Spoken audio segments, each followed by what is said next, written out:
Hi. Last വീഡിയോയിൽ നോക്കിയത് എന്തൊക്കെയായിരുന്നു? നമ്മൾ നോച്ചസ് എന്താണെന്ന് നോക്കി, നോച്ചസും വിയേഴ്സും തമ്മിലുള്ള ഡിഫറൻസ് ജസ്റ്റ് ഒന്ന് നോക്കിയായിരുന്നു. Then classification of notches and weirs. Okay. പിന്നെ നമ്മൾ നോക്കിയത് നേപ്പ് എന്താണ്, അതുപോലെ തന്നെ ക്രസ്റ്റ് എന്താണെന്ന് നോക്കിയായിരുന്നു. ഫൈൻ. ദെൻ റെക്റ്റാങ്കുലർ നോച്ചസിൽ സാധാരണ ഒരു റെക്റ്റാങ്കിൾ നോച്ചിൻ്റെ ഡിസ്ചാർജ് ഡിറൈവ് ചെയ്യാൻ പറയുകയാണെങ്കിൽ എന്താ ചെയ്യേണ്ടതെന്ന് പറഞ്ഞായിരുന്നു. സോ അതിൻ്റെ ഇക്വേഷൻ പഠിച്ചു. Q is equal to 2/3 CD L root 2G H raised to 3/2. Fine.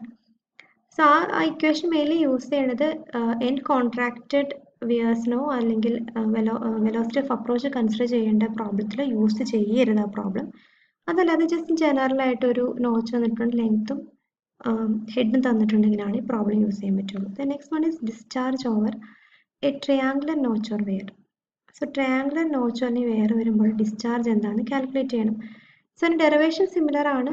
നമ്മൾ ആ നോച്ചിൻ്റെ ഫിഗർ വരയ്ക്കുമ്പോൾ അതിൻ്റെ ഉള്ള കുഞ്ഞ് സ്ട്രിപ്പ് വാട്ടർ സർഫസിൽ നിന്ന് H ഡിസ്റ്റൻസ് മാറിയിട്ട് ഒരു കുഞ്ഞ് സ്ട്രിപ്പ് DH തിക്നെസ്സിൻ്റെ ഒരു സ്ട്രിപ്പ് നമ്മൾ കൺസിഡർ ചെയ്യും.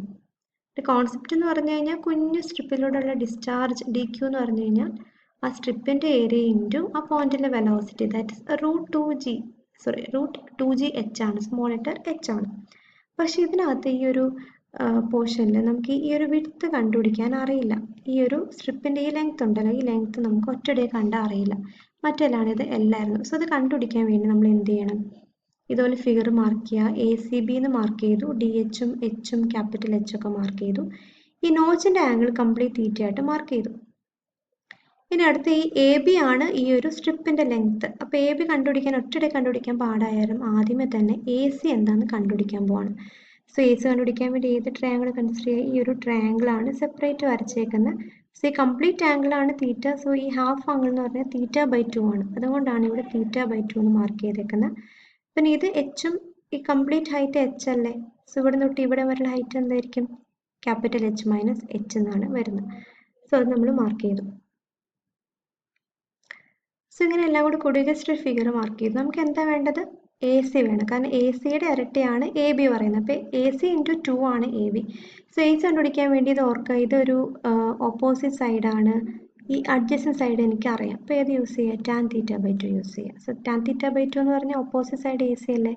സോ AC/OC എന്ന് വരും. OC എന്ന് പറഞ്ഞാൽ H മൈനസ് H ആണ്. സോ അത് ജസ്റ്റ് നോക്കിയിട്ട് എന്തിൻ്റെ ഉള്ളിൽ നിന്ന് AC എന്താണെന്ന് എഴുതുക. AC എന്ന് പറഞ്ഞു കഴിഞ്ഞാൽ എന്തായിരുന്നു? ABയുടെ ഹാഫ് ആണ് അല്ലേ. സോ AB എന്ന് പറഞ്ഞാൽ എന്തായിരിക്കും? 2 ഇൻറ്റു AC ആണ്. സോ ആദ്യമേ തന്നെ AB, അതായത് സ്ട്രിപ്പിൻ്റെ ലെങ്ത് എന്താണെന്ന് കണ്ടുപിടിക്കാം. അപ്പോൾ സ്ട്രിപ്പിൻ്റെ ഏരിയ എന്ന് പറഞ്ഞാൽ എന്തായിരിക്കും? ദാറ്റ് ലെങ്ത് ഇൻറ്റു DH ആയിരിക്കും. തിക്നെസ് DH ആണല്ലോ. സോ AB ഇൻറ്റു DH ആണ്. അത് ആദ്യമേ കണ്ടുപിടിക്കാം. പിന്നെ ഈ വാട്ടർ സർഫസിൽ നിന്ന് H ഡിസ്റ്റൻസ് താഴെയുള്ള ഒരു പോയിന്റിലെ വെലോസിറ്റി എന്ന് പറഞ്ഞു കഴിഞ്ഞാൽ റൂട്ട് 2GH ആണ്. അപ്പോൾ എന്ത് ചെയ്യുക? തിയറട്ടിക്കൽ വെലോസിറ്റിയുടെ പ്ലേസിൽ റൂട്ട് 2GH എന്ന് സബ്സ്റ്റിറ്റ്യൂട്ട് ചെയ്യുക. ഇതുപോലെ DQയുടെ നമ്മൾ ആദ്യത്തെ ചെയ്ത പോലെ തന്നെ, റെക്റ്റാങ്കിൾ ചാനൽ ചെയ്ത പോലെ തന്നെ ഇതുപോലെ ഇക്വേഷൻ ആയിട്ട് സെറ്റ് ചെയ്യണം. സെറ്റ് ചെയ്ത് കഴിഞ്ഞിട്ട് നമുക്ക് ലിമിറ്റ് എന്ന് പറഞ്ഞാൽ Hൻ്റെ ലിമിറ്റ്, ഇത് കുഞ്ഞ് സ്ട്രിപ്പിലാണ്. ടോട്ടൽ ഡിസ്ചാർജ് കണ്ടുപിടിക്കാൻ എന്ത് ചെയ്യണം? അതിന് ഇൻറ്റഗ്രേറ്റ് ചെയ്യണം അല്ലേ. സോ ഇൻറ്റഗ്രേറ്റ് ചെയ്യുമ്പോൾ നമ്മൾ H മോളിൽ നിന്നാണ് മെഷർ ചെയ്തേക്കുന്നത്. സോ 0 to ക്യാപിറ്റൽ H ആണ് ഈ കേസിൽ ലിമിറ്റ് വരിക. ഇവിടെയും ഇത് സെയിം ലിമിറ്റ് തന്നെയാണ് വരുന്നത്. പിന്നെ ഒരു ട്രയാങ്കിൾ നോച്ചിനെ സംബന്ധിച്ച് അതിൻ്റെ തീറ്റ എന്ന് പറഞ്ഞത് കോൺസ്റ്റൻ്റ് ആണ്. ഇപ്പം നമുക്കറിയാം G കോൺസ്റ്റൻ്റ് ആണ്, CD കോൺസ്റ്റൻ്റ് ആണ്, ക്യാപിറ്റൽ H കോൺസ്റ്റൻ്റ് ആണ്. പക്ഷേ ഇതിൻ്റെ ഉള്ളിൽ H മൈനസ് H നടക്കുന്നത് അല്ലേ. ക്യാപിറ്റൽ H മൈനസ് H നടക്കുന്നതായത് നമുക്ക് ഒറ്റയടിക്ക് ക്യാപിറ്റൽ Hനെ പുറത്തേക്ക് എടുക്കാൻ പറ്റില്ല. സോ ഇത് ഇൻറ്റഗ്രേഷൻ ഉള്ളിൽ തന്നെ ഇട്ടിട്ട് നിങ്ങൾ സാവധാനം ഇത് സോൾവ് ചെയ്തെടുക്കുക. x⁻n എങ്ങനെയാണ് ഇൻറ്റഗ്രേറ്റ് ചെയ്യുക എന്നുള്ളത് ഓർത്തിരുന്നാൽ മതി. സോ ഇൻറ്റഗ്രേറ്റ് ചെയ്ത് നമ്മൾ ലിമിറ്റ് സബ്സ്റ്റിറ്റ്യൂട്ട് ചെയ്യുക. സബ്സ്റ്റിറ്റ്യൂട്ട് നമ്മൾ ചെയ്ത് നോക്കണം. ഇത് ചെയ്ത് നോക്കുമ്പോൾ നമുക്ക് ലാസ്റ്റ് കിട്ടുന്ന ഒരു ഇക്വേഷനാണ് 8/15 CD tan θ/2 റൂട്ട് 2G H raised to 5/2. So rectangle ചാനലിൻ്റെ കേസിൽ 2/3 ആണെങ്കിൽ ഈ കേസിൽ അത് 5/2 ആണ്. ഓക്കെ. അപ്പോൾ ഇക്വേഷനുള്ളിൽ ശ്രദ്ധിക്കുക, ഇത് 2/3ക്ക് പകരം 8/15 വരും. 8/15 വരും.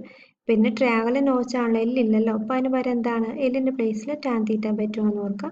പിന്നെ H raised to 5/2 ആണ്. മറ്റെത്ര? 3/2 അല്ലായിരുന്നു, അത് 5/2 ആണ്. അപ്പോൾ എങ്ങനെയും നിങ്ങൾ ഓർത്തിരിക്കുക.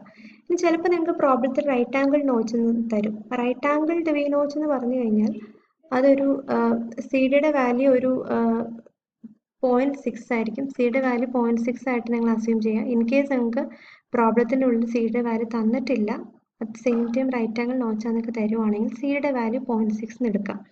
അതല്ല സിയുടെ വാല്യൂ തന്നിട്ടുണ്ടെങ്കിൽ നിങ്ങൾ എന്ത് ചെയ്യുക, സെയിം ഇക്വേഷൻ തന്നെ യൂസ് ചെയ്യുക. അതിൻ്റെ ഉള്ളിൽ തീറ്റയുടെ പ്ലേസിൽ 90 എന്ന് വേണം സബ്സ്റ്റിറ്റ്യൂട്ട് ചെയ്യാൻ. ഓക്കെ, സോ സിയുടെ വാല്യൂ തന്നിട്ടില്ലാത്ത പ്രോബ്ലം ആണെങ്കിൽ സിയുടെ വാല്യൂ 0.6ഉം തീറ്റയുടെ വാല്യൂ 90 കൊടുത്തു കഴിയുമ്പോൾ നമുക്ക് കിട്ടുന്ന ഒരു ഇക്വേഷൻ ഉണ്ട്. For right angle V notch we have the equation capital Q is equal to 1.417 h raised to 5/2. ഈ ഇക്വേഷൻ നിങ്ങൾ ഓർത്തിരിക്കുകയാണ് നന്നായിരിക്കും. ഓർത്തിരുന്നില്ലെങ്കിൽ പോലും ഇൻ കേസ് നിങ്ങൾ സിയുടെ വാല്യൂ തന്നിട്ടില്ലെങ്കിൽ 0.6 ആണ് സബ്സ്റ്റിറ്റ്യൂട്ട് ചെയ്യാന്നുള്ള കാര്യം ഓർത്തിരുന്നാൽ മതി. പിന്നെ റിലേറ്റഡ് പ്രോബ്ലംസ് ആണ് നോച്ച് ആംഗിൾ അല്ലെ notch triangle notch of angle അല്ലെങ്കിൽ നോച്ച് ആംഗിൾ എന്നൊക്കെ പറഞ്ഞാൽ തീറ്റയുടെ വാല്യൂ ആണ്. സോ 60 ഡിഗ്രി ആണ്. Find the discharge over triangle notch of 60 degree when the head over the notch is 0.3 meters. So head over the notch എന്ന് പറഞ്ഞാൽ എന്താണ്, capital H ആണ്. സോ തീറ്റയുടെ വാല്യൂ ഡിയുടെ വാല്യൂ അറിയാം. അഗെയിൻ സിയുടെ വാല്യൂ തന്നിട്ടുണ്ട്. അപ്പം നിങ്ങൾ എന്ത് ചെയ്യണം, സാധാരണ ഒരു ഇക്വേഷൻ എഴുതുക. ഇക്വേഷനുള്ളിൽ സബ്സ്റ്റിറ്റ്യൂട്ട് ചെയ്യുമ്പോൾ നമുക്ക് ആൻസർ കിട്ടും. ഇത് ഡയറക്റ്റ് ഒരു പ്രോബ്ലമാണ്. നെക്സ്റ്റ് പ്രോബ്ലം എന്ന് പറയുകയാണെങ്കിൽ the water flows over a rectangular weir 1 meter wide. So ആദ്യമേ തന്നെ ഒരു റെക്ടാങ്കുലർ വിയറിലൂടെ അത് പാസ് ചെയ്ത് വരുവാണ്. 1 meter വൈഡുള്ള പാസ് ചെയ്ത് വരുവാണ്. അത് കഴിഞ്ഞിട്ട് ഈ സെയിം വാട്ടർ ഇതിലൂടെ പാസ് ചെയ്ത് പോവാണ്.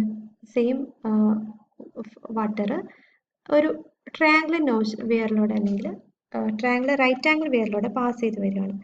Taking CD for the rectangular and triangular weirs 0.62 and 0.59 respectively, find the depth over the triangular notch. So ഈ ട്രയാങ്കുലർ വിയറിൻ്റെ കേസിൽ CD തന്നിട്ടുണ്ട്. At the same time right angle weir ആണ്. സിഡിയുടെ വാല്യൂ പ്രത്യേകം തന്നിട്ടുണ്ടെങ്കിൽ നിങ്ങൾ 8/15 ഇക്വേഷൻ യൂസ് തന്നെ ചെയ്ത് പ്രോബ്ലം ചെയ്ത് പോകണം. തീറ്റയുടെ പ്ലേസിൽ 90 ഡിഗ്രി സബ്സ്റ്റിറ്റ്യൂട്ട് ചെയ്യണം എന്നുള്ള കാര്യം മാത്രം ഓർത്താൽ മതി. സോ ഈ കേസിൽ നമ്മൾ എന്ത് ചെയ്യണം, നമുക്ക് എങ്ങനെയെങ്കിലും ഈ ട്രയാങ്കിൾ നോച്ചിൻ്റെ കേസിലുള്ള ഹെഡ് കണ്ടുപിടിക്കണം. ഈ ക്യാപിറ്റൽ H കണ്ടുപിടിക്കണം. അപ്പോൾ ക്യാപിറ്റൽ H കണ്ടുപിടിക്കാൻ നമുക്ക് ഈ ഒരു ട്രയാങ്കിളിൻ്റെ നോച്ചിൻ്റെ ഉള്ളിലൂടെ ഡിസ്ചാർജ് കിട്ടുവാണെങ്കിൽ നമുക്ക് ക്യാപിറ്റൽ H പെട്ടെന്ന് തന്നെ കണ്ടുപിടിക്കാമായിരുന്നു. ബിക്കോസ് നമുക്ക് സിഡിയുടെ വാല്യൂ അതുപോലെ തന്നെ തീറ്റയുടെ വാല്യൂ ഒക്കെ അറിയാം. അപ്പോൾ ഈ Q കണ്ടുപിടിക്കാൻ വേണ്ടി നമ്മൾ ആദ്യമേ തന്നെ ആലോചിച്ച് നോക്കണം. നമ്മൾ ആദ്യമേ കടന്നു പോയത് റെക്ടാങ്കിൾ ചാനലിലൂടെ അല്ലേ. സോ റെക്ടാങ്കിൾ ചാനലിലൂടെ പാസ് ചെയ്ത് പോയാൽ സെയിം ഡിസ്ചാർജ് ആണ് ഈ ട്രയാങ്കിൾ നോച്ചിലൂടെ പാസ് ചെയ്ത് പോകുന്നത്. നിങ്ങൾ അസ്യൂം ചെയ്ത് പോകണം. സോ ആദ്യമേ തന്നെ ഈ റെക്ടാങ്കിൾ നോച്ചിലൂടെ പാസ് ചെയ്ത് പോയ ഡിസ്ചാർജ് തന്നെയാണ് ട്രയാങ്കിൾ നോച്ചിൻ്റെ കേസിൽ വരുന്നത്. സോ ആദ്യമേ തന്നെ റെക്ടാങ്കിൾ നോച്ചിൻ്റെ കേസിലുള്ള ഡിസ്ചാർജ് കാൽക്കുലേറ്റ് ചെയ്യണം. അത് തന്നെയാണ് ട്രയാങ്കിൾ നോച്ചിൽ നമ്മൾ കൺസിഡർ ചെയ്യാൻ പോകുന്നത്. സോ ഈ കേസിൽ ട്രയാങ്കിൾ നോച്ചിൻ്റെ റെക്ടാങ്കിൾ നോച്ചിൻ്റെ വൈഡ് എന്ന് പറഞ്ഞാൽ that is capital L 1 meters ആണ്. ഡെപ്ത് 150 mm ആണ്. ഇത് കൺവേർട്ട് ചെയ്യുക കേട്ടോ, മീറ്റേഴ്സിൽ കൺവേർട്ട് ചെയ്യുക. പിന്നെ നമുക്കപ്പോൾ ആദ്യമേ എന്ത് ചെയ്യണം, ഈ റെക്ടാങ്കിൾ നോച്ചിൻ്റെ കേസിലുള്ള ഇക്വേഷൻ യൂസ് ചെയ്ത് ഡിസ്ചാർജ് എന്താണെന്ന് കാൽക്കുലേറ്റ് ചെയ്യണം. പിന്നെ ഡിസ്ചാർജ് കിട്ടിക്കഴിഞ്ഞാൽ സെയിം ഡിസ്ചാർജ് ആണ് ഈ ട്രയാങ്കിൾ നോച്ചിലൂടെ പാസ് ചെയ്ത് പോകുന്നത് അല്ലേ. സോ എന്ത് ചെയ്യണം, ക്യാപിറ്റൽ Q നമുക്ക് ഓൾറെഡി കിട്ടിക്കഴിഞ്ഞു. ഈ ഇക്വേഷൻ നിങ്ങൾ സബ്സ്റ്റിറ്റ്യൂട്ട് ചെയ്യുക, ഇക്വേഷൻ യൂസ് ചെയ്യുക. ക്യാപിറ്റൽ Qയുടെ പ്ലേസിൽ എന്ത് ചെയ്യണം, ഈ കിട്ടിയേക്കുന്ന വാല്യൂ സബ്സ്റ്റിറ്റ്യൂട്ട് ചെയ്യുക. സിഡിയുടെ വാല്യൂ തെറ്റാതെ സബ്സ്റ്റിറ്റ്യൂട്ട് ചെയ്യുക. റൈറ്റ് ആംഗിൾഡ് ആയതുകൊണ്ട് തീറ്റ റൈറ്റ് ആംഗിൾ വി നോച്ചാണ്. തീറ്റയുടെ വാല്യൂ 90 ഡിഗ്രി ആണ്. ഇതിൻ്റെ ഉള്ളിലുള്ള ഇക്വേഷൻ്റെ ഉള്ളിൽ H1 എന്താണെന്ന് ജസ്റ്റ് ഒന്ന് കാൽക്കുലേറ്റ് ചെയ്താൽ മതി. അപ്പോൾ നിങ്ങൾ ജസ്റ്റ് കാൽക്കുലേറ്റർ യൂസ് ചെയ്ത് കാൽക്കുലേറ്റ് ചെയ്യണം. സോ കോൺസെപ്റ്റ് ഓർത്തിരിക്കുക. ഇങ്ങനത്തെ പ്രോബ്ലംസ് വരുമ്പോൾ ആദ്യം റെക്ടാങ്കിൾ വിയറോട് പാസ് ചെയ്ത് പോയി എന്നൊക്കെ പറയും. അപ്പോൾ റെക്ടാങ്കിൾ വിയറിൻ്റെ കേസിലുള്ള ഇക്വേഷൻ യൂസ് ചെയ്ത് ക്യാപിറ്റൽ Q കാൽക്കുലേറ്റ് ചെയ്യുക. അത് കഴിഞ്ഞിട്ട് ആ ഡിസ്ചാർജ് ട്രയാങ്കിൾ നോച്ചിനെ കൺസിഡർ ചെയ്തിട്ട് റൈറ്റ് ആംഗിൾ ട്രയാങ്കിളിൻ്റെ കേസിലുള്ള അല്ലെങ്കിൽ വി നോച്ചിൻ്റെ കേസിലുള്ള ഇക്വേഷൻ എഴുതിയിട്ട് അതിൻ്റെ ഉള്ളിലെ ഹെഡ് കാൽക്കുലേറ്റ് ചെയ്യുക. സോ അതുപോലെ തന്നെ വേറെ ഡിഫറെൻറ്റ് പ്രോബ്ലംസ് ഉണ്ട്. അത് നിങ്ങൾ എങ്ങനെയാണെന്ന് നോക്കണം. ചിലപ്പോൾ നിങ്ങളോട് ചോദിക്കും position of apex of the notch from the bed of the channel എന്നൊക്കെ പറഞ്ഞുകൊണ്ട് ചോദിക്കും. അപ്പോൾ അങ്ങനെയൊക്കെ ക്വസ്റ്റ്യൻ ചോദിക്കുവാണെങ്കിൽ ഈ ഒരു കേസിൽ maximum depth of water not exceed 1.3 meters എന്നൊക്കെ കാണും. അപ്പോൾ ഈ കേസിൽ നമ്മൾ അപ്പെക്സിൻ്റെ ഡിസ്റ്റൻസ് എന്ന് പറയുകയാണെങ്കിൽ position of apex on the bed of the channel എന്ന് പറയുകയാണെങ്കിൽ ഈ ഡിസ്റ്റൻസ് ആണ്. സോറി, ഇതാണ് ലൈൻ കേട്ടോ, അത് ബെഡ് ഓഫ് ദ ചാനലാണ്. സോ അപ്പെക്സിൻ്റെ പൊസിഷൻ എന്ന് പറയുമ്പോൾ ഈ ഡിസ്റ്റൻസ് ആണ് കണ്ടുപിടിക്കുന്നത്. ഫോർ എക്സാമ്പിൾ അതൊരു H1 ഡിനോട്ട് ചെയ്യാം. ഓക്കെ, H1 ഡിനോട്ട് ചെയ്തു. പിന്നെ അവർ ക്ലൂ ആയിട്ട് വരുന്നത് മാക്സിമം വാട്ടർ ലെവൽ തന്നിട്ടുണ്ടായിരിക്കും. മാക്സിമം ഇത്ര ഹൈറ്റിൽ വരെയാണ് വാട്ടർ ഫ്ലോ ചെയ്ത് പോകാൻ പറ്റുള്ളൂ എന്നും തന്നിട്ടുണ്ടായിരിക്കും. അതായത് ഈ കംപ്ലീറ്റ് H എന്നുള്ള വേണമെങ്കിൽ H2 എന്നും നമുക്ക് വേണമെങ്കിൽ ഡിനോട്ട് ചെയ്യാം. നമുക്ക് കണ്ടുപിടിക്കേണ്ടത് എന്താണ്, H1 ആണ് കണ്ടുപിടിക്കേണ്ടത്. സോ H2യുടെ വാല്യൂ 1.3 meters ആണെന്നറിയാം. ഇനി നമുക്ക് എന്ത് കണ്ടുപിടിച്ച് h1 വാല്യൂ കണ്ടുപിടിക്കാൻ പറ്റുമെന്ന് ആലോചിച്ച് നോക്കാം. ഈ ക്രസ്റ്റിന്റെ മുകളിലുള്ള, അതായത് ഈ ഒരു ട്രയാങ്കിൾ നോച്ചിന്റെ കേസിലുള്ള ഹെഡ് കിട്ടിക്കഴിഞ്ഞാൽ, ഹെഡ് എന്ന് വെച്ചാൽ ക്യാപിറ്റൽ എച്ച് നമ്മൾ ഈ ഇക്വേഷൻ യൂസ് ചെയ്ത് കാൽക്കുലേറ്റ് ചെയ്ത് കിട്ടിക്കഴിഞ്ഞാൽ നമുക്ക് ക്യാപിറ്റൽ H1 കാൽക്കുലേറ്റ് ചെയ്യാം. അതായത് ഈ റൈറ്റ് ആംഗിൾ നോച്ചിന്റെ അപ്പെക്സിന്റെ പൊസിഷൻ കണ്ടുപിടിക്കാം. എങ്ങനെയായിരിക്കും? H2 that is 1.2 minus capital H ആണ്. സോ ക്യാപിറ്റൽ H കണ്ടുപിടിക്കാൻ വേണ്ടി ഈ ഇക്വേഷൻ നിങ്ങൾ യൂസ് ചെയ്യണം. അപ്പോൾ ക്വസ്റ്റ്യൻ ശരിക്കും വായിച്ചു നോക്കുക. എന്തെങ്കിലും യൂണിറ്റ് കൺവേർട്ട് ചെയ്തേക്കുന്ന കാര്യങ്ങളൊക്കെ ഉണ്ടെങ്കിൽ ശ്രദ്ധിച്ച് നോക്കുക. എന്നിട്ട് പ്രോബ്ലം പ്രൊസീഡ് ചെയ്ത് പോവാം. ഈ ട്രയാങ്കിൾ നോച്ചിന്റെ കേസിൽ ഇത്രയും ടൈപ്പ് പ്രോബ്ലംസ് ഒക്കെയാണ് സാധാരണ കാണാറുള്ളത്. പിന്നെ അടുത്ത ടോപ്പിക് വെലോസിറ്റി ഓഫ് അപ്രോച്ച് ആണ്. അപ്പോൾ നിങ്ങൾക്കറിയാം ഈ നോച്ചിന്റെ അടുത്തേക്ക് ഇങ്ങനെ വാട്ടർ വരുന്നത് ഒരു എന്തെങ്കിലും ഒരു വെലോസിറ്റിയിലായിരിക്കും വരുന്നത്. ഈ വെലോസിറ്റി പറയുന്നതാണ് velocity of approach. So water ഈ വിയറിനെ അപ്രോച്ച് ചെയ്യുന്ന സമയത്ത് ആ ഒരു വാട്ടറിന് ഒരു വെലോസിറ്റി കാണും. സോ ആ വെലോസിറ്റി ഡിനോട്ട് ചെയ്യുന്ന വി എന്നാണ്. Will call it as velocity of approach. ഈ വെലോസിറ്റി അപ്രോച്ച് കാരണം അതിനൊരു അഡീഷണൽ ഹെഡും കൂടി ഉണ്ടാവുന്നുണ്ട്. ഈ ഹെഡും കൂടി കൺസിഡർ ചെയ്തിട്ട് വേണം ചില പ്രോബ്ലത്തിൽ സെപ്പറേറ്റ് പറയും വെലോസിറ്റി ഓഫ് അപ്രോച്ച് കൺസിഡർ ചെയ്യണമെന്ന് പറയും. മെയിൻലി അത് റെക്ടാങ്കുലർ നോച്ചസിലാണ് ഇത് പ്രീഡോമിനൻ്റ് ആയിട്ട് എഫക്റ്റ് കയറി വരുന്നത്. അപ്പോൾ ആ ഒരു കേസിൽ അഡീഷണൽ ഹെഡും കൂടി കൺസിഡർ ചെയ്യേണ്ട പ്രോബ്ലത്തിൽ നിങ്ങൾ ചെയ്യേണ്ട കാര്യം, നമ്മുടെ ഇക്വേഷൻ്റെ ഉള്ളിൽ ഇപ്പോൾ ഏതെങ്കിലും രീതിയിൽ വെലോസിറ്റി ഓഫ് അപ്രോച്ച് കണ്ടുപിടിക്കാൻ പറയുകയാണെങ്കിൽ, ഇപ്പോൾ ഇത് റെക്ടാങ്കിൾ നോച്ചിൻ്റെ ഇക്വേഷൻ സാധാരണ പോലെ എഴുതാം. ഇവിടെ h⁵3/2 എന്നല്ലായിരുന്നു. അതിന് പകരം എങ്ങനെ വരും? എച്ചിന് വരെ h1 എന്ന് കൊടുക്കുക. കോൺസെപ്റ്റ് സെയിം ആണ്, എൻ്റെ കേസിലുള്ള ഹെഡ് കേട്ടോ. h1 plus h⁵3/2 minus h⁵3/2 എന്ന് വരും. അപ്പോൾ നിങ്ങൾക്ക് തോന്നും ഈ h എങ്ങനെ കണ്ടുപിടിക്കാൻ തോന്നും. സോ h കണ്ടുപിടിക്കാൻ equation h is equal to additional head h is equal to VA²/2g എന്ന ഇക്വേഷൻ. അപ്പോൾ ഈ VA കണ്ടുപിടിച്ച് കഴിഞ്ഞാൽ നമുക്ക് ഈ h കണ്ടുപിടിക്കാം. VA എന്ന് പറയുകയാണെങ്കിൽ വെലോസിറ്റി ഓഫ് അപ്രോച്ച് ആണ്. അത് കണ്ടുപിടിക്കാൻ വേണ്ടി ചെയ്യേണ്ട കാര്യം ഇത്രയേ ഉള്ളൂ. ഏരിയ ഓഫ് ദ ചാനൽ ആദ്യമേ കാൽക്കുലേറ്റ് ചെയ്യാം. ഇപ്പോൾ ഏരിയ ഓഫ് ദ ചാനൽ എന്ന് പറയുമ്പോൾ ഏതെങ്കിലും ഒരു റെക്ടാങ്കിൾ ചാനൽ എന്തെങ്കിലും പറഞ്ഞിട്ടുണ്ടായിരിക്കും.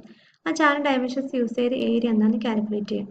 ദെൻ ഡിസ്ചാർജ് കണ്ടുപിടിക്കണമെങ്കിൽ നമുക്കിപ്പോൾ ഒരു റെക്ടാങ്കുലർ നോച്ചാന്നൊക്കെ പറയുകയാണെങ്കിൽ നമ്മൾ സാധാരണ ഇക്വേഷനിൽ പഠിക്കുന്ന 2/3 CD L√2g h⁵3/2 ആ കുഞ്ഞ് ഇക്വേഷൻ യൂസ് ചെയ്തിട്ടുള്ള Q എന്താണെന്ന് കാൽക്കുലേറ്റ് ചെയ്യാം. സാധാരണ നമ്മൾ ആദ്യമേ ചെയ്ത പോലെ സാധാരണ കുഞ്ഞ് ഇക്വേഷൻ യൂസ് ചെയ്ത് ഏത് നോച്ചാന്ന് നോക്കിയിട്ട് കാൽക്കുലേറ്റ് ചെയ്യണം. ആ Q ഇവിടെ സബ്സ്റ്റിറ്റ്യൂട്ട് ചെയ്യുക. ന്യൂമറേറ്ററിൽ ക്യാപിറ്റൽ ഈ കുഞ്ഞ് ഇക്വേഷൻ യൂസ് ചെയ്തിട്ടുള്ള ഡിസ്ചാർജ് സബ്സ്റ്റിറ്റ്യൂട്ട് ചെയ്യുക. ഡിനോമിനേറ്ററിൽ ചാനലിൻ്റെ ഏരിയ സബ്സ്റ്റിറ്റ്യൂട്ട് ചെയ്യുമ്പോൾ നമുക്ക് എന്ത് കിട്ടും? വെലോസിറ്റി ഓഫ് അപ്രോച്ച് കിട്ടും. ദെൻ h കണ്ടുപിടിക്കുക എന്ത് ചെയ്താൽ മതി? VA²/2g. സോ ഇങ്ങനത്തെ പ്രോബ്ലംസ് വരുമ്പോൾ 3 ടൈപ്പ് നിങ്ങൾ ശ്രദ്ധിക്കണം. ഒന്നെങ്കിൽ ക്വസ്റ്റ്യന് പ്രത്യേകം പറയും വെലോസിറ്റി ഓഫ് അപ്രോച്ച് കൺസിഡർ ചെയ്യാൻ പറയും. അല്ലെങ്കിൽ ക്വസ്റ്റ്യന് velocity of approach is equal to 2 metre per second എന്ന് മാത്രമേ എനിക്ക് ഉണ്ടാവുള്ളൂ. വെലോസിറ്റി ഓഫ് അപ്രോച്ച് എന്ന് കൺസിഡർ ചെയ്യാൻ പറഞ്ഞുകൊണ്ട് പ്രത്യേകം പറഞ്ഞിട്ടില്ലെങ്കിലും വെലോസിറ്റി ഓഫ് അപ്രോച്ച് ക്വസ്റ്റ്യൻ പേപ്പറിൽ ഉണ്ടെങ്കിൽ എന്തായാലും ഈ ഒരു ഇക്വേഷൻ വേണം യൂസ് ചെയ്യാൻ. ലാസ്റ്റ് നമ്മളൊരു ഇക്വേഷൻ പറഞ്ഞില്ലായിരുന്നു, ഈ ഇക്വേഷൻ വേണം യൂസ് ചെയ്യാൻ. അതല്ല ചിലപ്പോൾ ലാസ്റ്റ് ഓപ്ഷൻ ഉള്ളത് ചിലപ്പോൾ നിങ്ങളുടെ ഈ ചാനലിൻ്റെ വിഡ്ത്തും ഡെപ്തും ഒക്കെ പ്രത്യേകം എടുത്തു പറഞ്ഞിട്ടുണ്ടെങ്കിലും ഈ വെലോസിറ്റി ഓഫ് അപ്രോച്ച് യൂസ് ചെയ്തിട്ട് തന്നെ പ്രോബ്ലം ചെയ്യണം. കാരണം ആൻസർ കീയിൽ അങ്ങനെയൊക്കെ വരാറുണ്ട്. വെലോസിറ്റി ഓഫ് അപ്രോച്ച് വെച്ചിട്ടുള്ള പ്രോബ്ലംസ് ആയിരിക്കും വരുന്നത്. സോ ഈ ചാനലിൻ്റെ ഡയമെൻഷൻസ് പ്രത്യേകം തന്നിട്ടുണ്ടെങ്കിലും വെലോസിറ്റി ഓഫ് അപ്രോച്ച് വേണം നമ്മൾ കൺസിഡർ ചെയ്യാൻ. ഈ ഒരു ഇക്വേഷൻ വേണം കൺസിഡർ ചെയ്യാൻ. അപ്പോൾ നിങ്ങൾ വെലോസിറ്റി ഓഫ് അപ്രോച്ച് കണ്ടു കഴിഞ്ഞാൽ ഓടിച്ചാടി ഇക്വേഷൻ എഴുതാൻ പോകരുത്. അതിൻ്റെ കൂടെ നിങ്ങൾ ഒരു കാര്യം കൊണ്ട് ശ്രദ്ധിക്കണം. എവിടെയെങ്കിലും എൻഡ് കോൺട്രാക്റ്റഡ് വിയർ ആണോ അല്ലെങ്കിൽ എൻഡ് കോൺട്രാക്ഷൻ കൺസിഡർ ചെയ്യാൻ പറഞ്ഞിട്ടുണ്ടെങ്കിൽ ഈ ഇക്വേഷൻ അല്ല യൂസ് ചെയ്യേണ്ടത്. സോ ശ്രദ്ധിച്ചിരിക്കാം. ആദ്യത്തെ കേസ് എന്ന് പറഞ്ഞാൽ എങ്ങനെയായിരുന്നു? നോർമൽ ഇക്വേഷൻ, അതായത് ഈ ഇക്വേഷൻ യൂസ് ചെയ്യുന്ന വെലോസിറ്റി ഓഫ് അപ്രോച്ചും കൺസിഡർ ചെയ്യേണ്ട, എൻഡ് കോൺട്രാക്റ്റഡ് വിയർ അല്ലാത്ത കേസിലാണ് ഈ ഇക്വേഷൻ യൂസ് ചെയ്യേണ്ടത്. പിന്നെ വെലോസിറ്റി ഓഫ് അപ്രോച്ചിൻ്റെ ഇക്വേഷൻ എഴുതി തന്നായിരുന്നു ഈ ഇക്വേഷൻ യൂസ് ചെയ്യേണ്ടത് വെലോസിറ്റി ഓഫ് അപ്രോച്ചിൻ്റെ കാര്യം മാത്രമേ പറഞ്ഞിട്ടുള്ളൂ. എൻഡ് കോൺട്രാക്റ്റഡ് വിയറിൻ്റെ കാര്യങ്ങളൊന്നും പറഞ്ഞിട്ടില്ല. വിയർ എൻഡ് കോൺട്രാക്റ്റഡ് അല്ല അല്ലെങ്കിൽ നെഗ്ലക്റ്റ് എൻഡ് കോൺട്രാക്ഷൻ എന്നൊക്കെ പറയുവാണെങ്കിൽ ഇക്വേഷൻ യൂസ് ചെയ്യാം. അതുപോലെ സപ്രസ്ഡ് വിയർ ആണെന്ന് പറഞ്ഞാലും ഈ ഇക്വേഷൻ യൂസ് ചെയ്യാം. അപ്പോൾ ക്വസ്റ്റ്യൻ ശരിക്കും വായിച്ചു നോക്കിയിട്ട് മാത്രം വേണം ആൻസർ ചെയ്യാനായിട്ട്.